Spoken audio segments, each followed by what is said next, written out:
buongiorno e ben ritrovati con l'informazione flash di New Sicilia, di seguito alle notizie più rilevanti della mattina.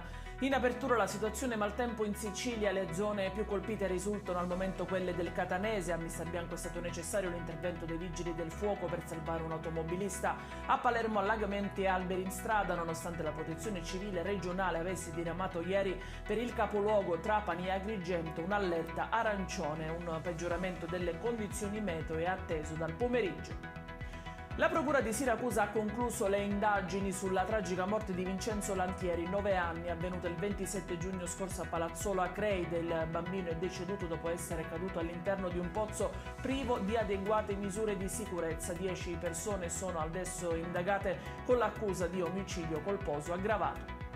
Sequestrati i beni di un detenuto al 41 bis e della moglie. Ad eseguire l'ordinanza sono stati i carabinieri della compagnia di Barcellona Pozzo di Gotto. La richiesta era arrivata dalla procura. Nel mirino un 42enne e la moglie 31enne, anch'ella detenuta per traffico di droga. Un altro provvedimento è stato operato a Palermo, sequestrati beni riconducibili a Giuseppe Urso, 65 anni, uomo d'onore della famiglia mafiosa di Santa Maria di Gesù. È in chiusura il ritrovamento del corpo senza vita di Liborio Como, un manovale di 62 anni rinvenuto in strada nel quartiere Casa Santa di Erice in provincia di Trapani.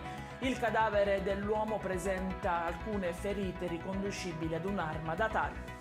Ed è tutto per questa edizione. Vi ricordo che i dettagli su queste notizie li trovate sul nostro sito www.newsicilia.it e sui nostri canali social.